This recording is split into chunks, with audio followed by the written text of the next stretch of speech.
يسر ولا تعسر وتمم علينا بالخير رب اشرح لي صدري ويسر لي أمري واحلل عقدة من لساني يفقهوا قولي وبك نستعين يا مستعان اللهم صل على برشدكري اللهم صل على محمد وعلى آل محمد كما صليت على إبراهيم وعلى آل إبراهيم إنك حميد مجيد সকলে পড়ো আউযু বিল্লাহি মিনাশ শাইতানির রাজীম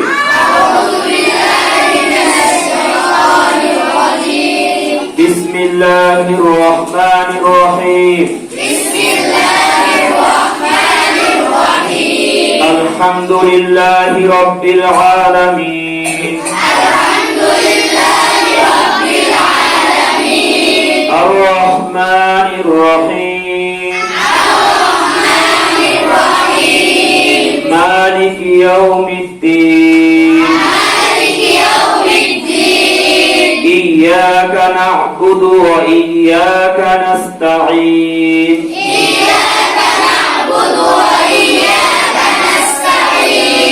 اهدنا الصراط المستقيم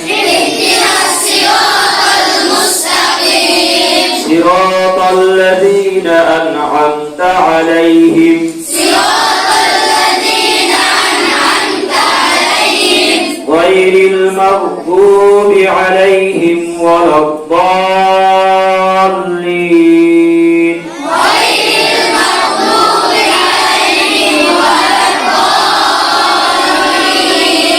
بسم الله الرحمن الرحيم ألف لام ميم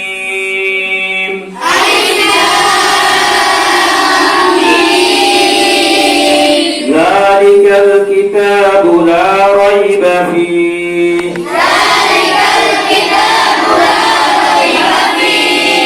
هدى للمتقين الذين يؤمنون بالغيب ويقيمون الصلاة ومما رزقناهم ينفقون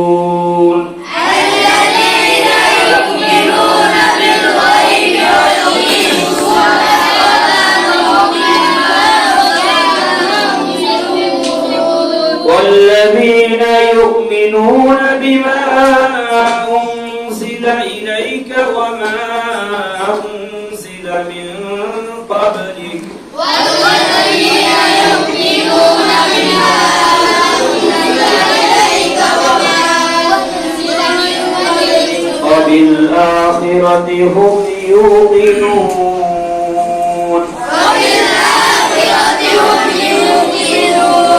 صدق الله العظيم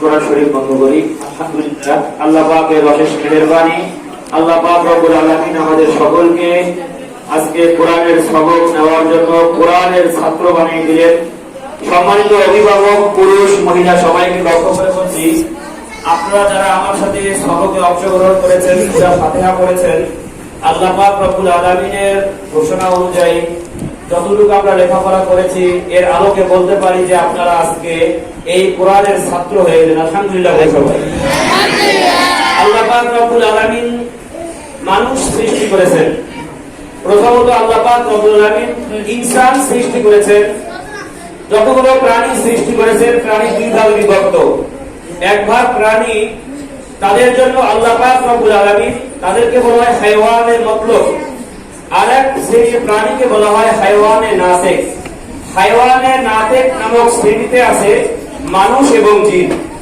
আর হাইওয়ানে মতলুব অর্থাৎ যাদের বোধ শক্তি নেই এদেরকে বলা হয় হাইওয়ানে মতলুব এদের জন্য না আখিরাত আছে হাইওয়ানে মতলুব কোন প্রাণী গরু ছাগল বকরি ভেড়া উট দুম্বা ইত্যাদি এই জাতীয় প্রাণীর জন্য আল্লাহ পাক রব্বুল আলামিন জান্নাতের ব্যবস্থা করেন নাই, জাহান্নামের ব্যবস্থাও করেন নাই।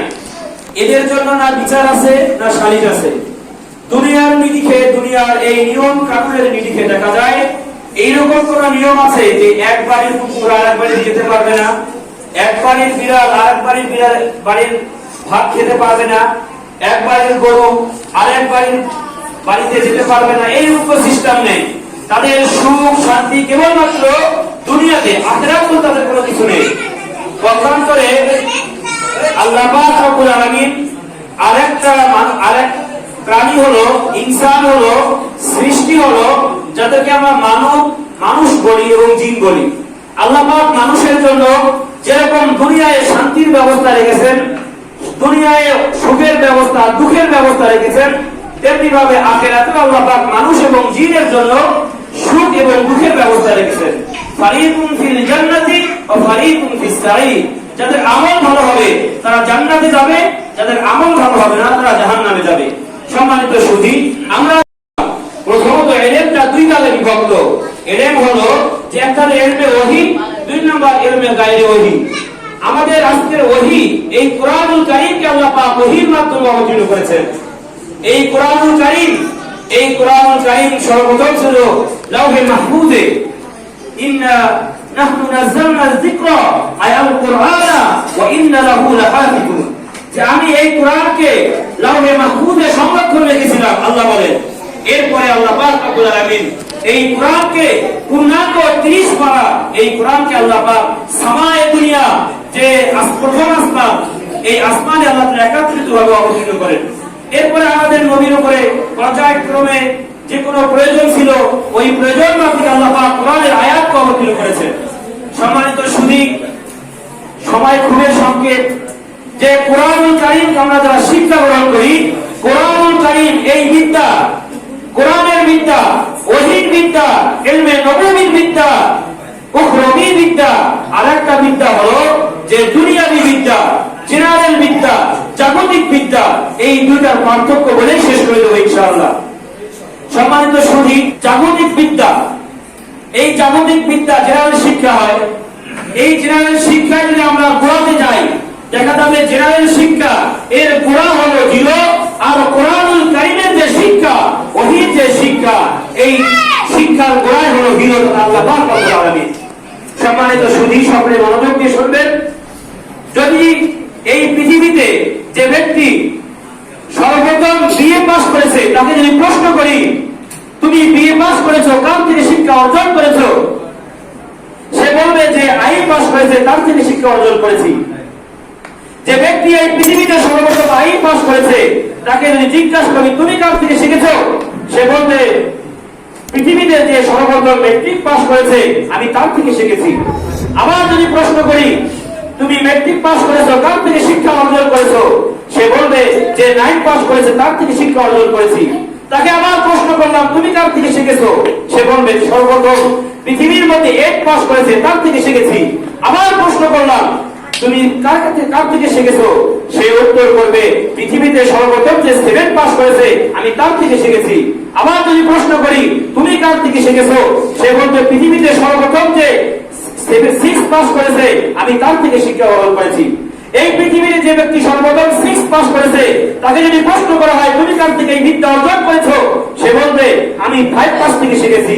যে ব্যক্তি পৃথিবীতে সর্বপ্রথম 5 পাস করলো, তাকে যে প্রশ্ন করা হয় তুমি কার থেকে এই বিদ্যা অর্জন করেছো, সে বলবে আমি 4 পাস থেকে শিখেছি। যে ব্যক্তি পৃথিবীতে সর্বপ্রথম 4 পাস করলো, তাকে যদি জিজ্ঞাসা করা হয় তুমি কার থেকে শিখেছো, সে বলবে আমি 3 পাস থেকে শিখেছি। তাকে যদি প্রশ্ন করা হয় তুমি কার থেকে শিখেছো, সে বলবে 2 পাস থেকে শিখেছি। তাকে যদি প্রশ্ন করা হয় তুমি কার থেকে শিখেছো, সে বলবে 1 পাস করেছি। এই পৃথিবীর মধ্যে যে সর্বপ্রথম 1 পাস করেছে, তাকে যদি প্রশ্ন করা হয় ভাই তুমি এই বিদ্যা কার থেকে শিখেছো, সে বলবে 0 পাস থেকে শিখেছি। এই জন্য বলেছিলাম জাগতিক বিদ্যা, দুনিয়াবী বিদ্যা, জেনারেল বিদ্যা, এই বিদ্যার গোড়ায় হলো জিরো তথা মূর্খ থেকে গবেষণার মাধ্যমে এই বিদ্যার আবির্ভাব ঘটেছে। আর এই কোরআনের বিদ্যা মহাগ্রন্থ ওই শিবানী কালামুল্লাহর বিদ্যাকে যদি প্রশ্ন করো, আমি যদি প্রশ্ন করি এই ছাত্রকে, এই সানোয়ার তুমি কাল থেকে শিখেছো, সে বলবে আমি মুফতি আব্দুর রহমান ফরিদি থেকে শিখেছি। আমাকে প্রশ্ন করলে আমি বলবো আমি এই কোরআন শিখেছি আমার ওস্তাদ থেকে, আমার ওস্তাদ আহমদ ছবি থেকে, তিনি শিখেছেন হুসাইন আহমদ মাদানী থেকে, হুসাইন আহমদ মাদানী গাঙ্গুহি রহমতুল্লাহ থেকে, তিনি শিখেছেন হাজী ইমদাদুল্লাহ মাহমুদ মক্কি থেকে। এভাবে পর্যায়ক্রমে যেতে যেতে বলবে যে আমি আবু হানিফার থেকে শিখেছি। আবু হানিফাকে প্রশ্ন করলাম তুমি কার থেকে শিখেছো, তিনি বলবেন আমি সাহাবীদের থেকে শিখেছি। সাহাবীদেরকে প্রশ্ন করলাম তুমি এই কোরআনের বিদ্যা কার থেকে শিখেছো, তিনি বলবেন নবী মুহাম্মদুর রাসূলুল্লাহ সকলে বলি সাল্লাল্লাহু আলাইহি ওয়াসাল্লাম।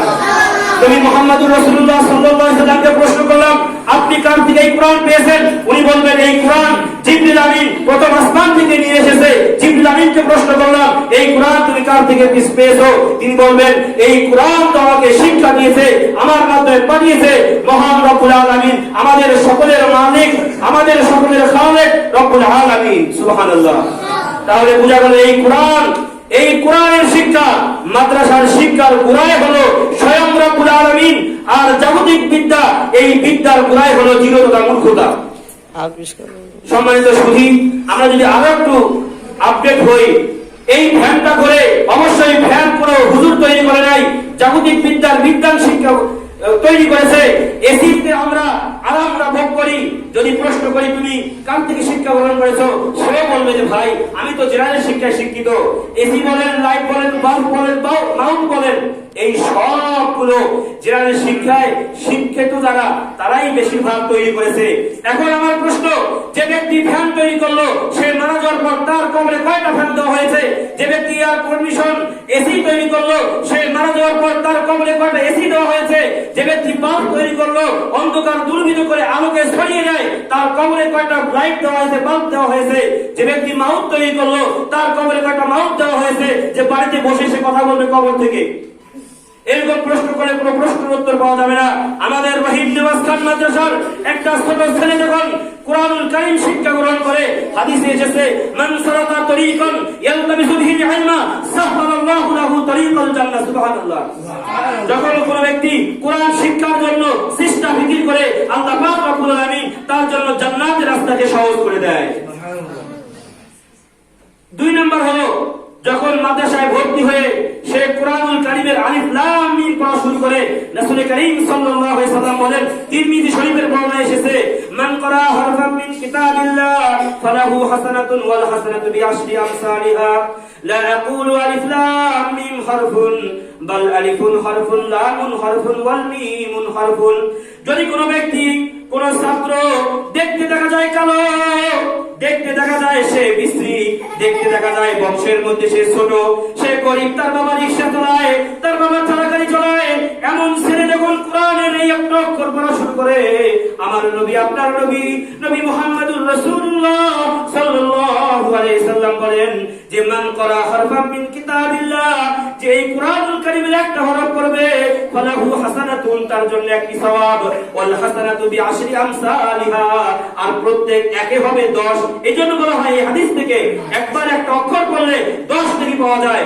আল্লাহ রাসূল বলেন লা আকুলু আলিফ লাম মিম হারফুন, যে আলিফ লাম মিম এই তিনটা মানে এক হরফ না, বাল আলিফুন হরফুন, আলিফ একটা হরফ, ওয়াল লামুন হরফুন, লাম একটা হরফ, ওয়াল মিমুন হরফুন, মিম একটা হরফ।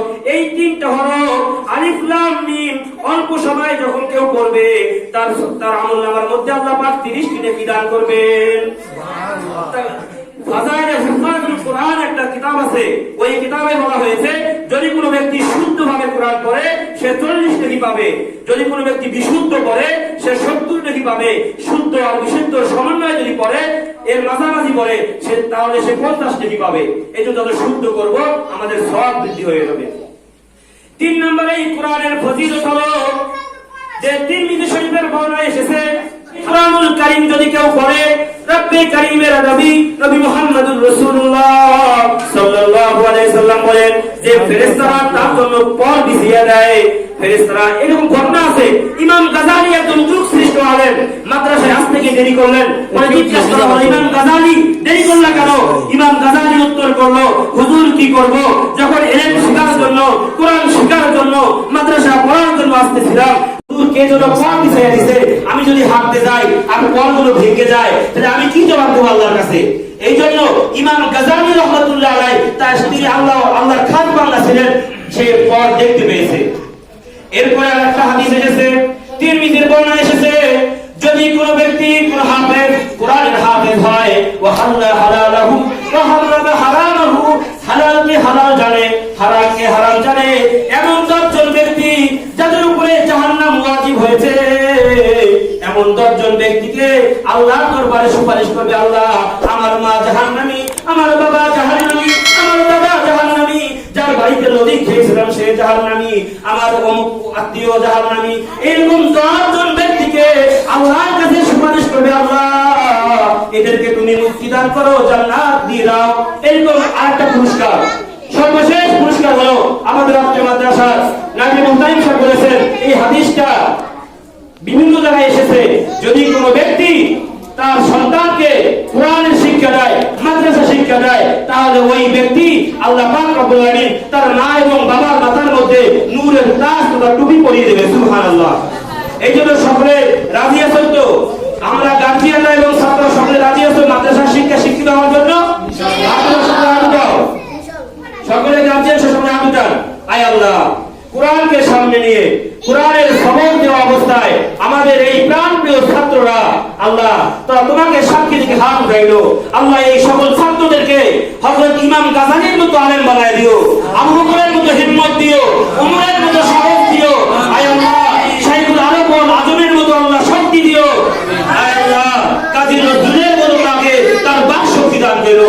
আয় রব্বে কারীম, আমার ছাত্রদের কবুল করে নাও, গার্জিয়ানদের কবুল করে নাও, উস্তাদদের কবুল করে নাও, আমাদের এমপি স্যারকে কবুল করে নাও, মনির স্যারকে কবুল করে নাও, লেকচারার শিক্ষককে কবুল করে নাও, বিভাগের শিক্ষককে কবুল করে নাও, মিডিয়া স্যারকে কবুল করে নাও, শিক্ষককে কবুল করে নাও। আয় আল্লাহ, আমাদের খতিব সাহেবকে কবুল করে নাও, কবুল করে নাও, কবুল করে নাও, কবুল করে নাও, আমাদের কবুল করে নাও। আমিন।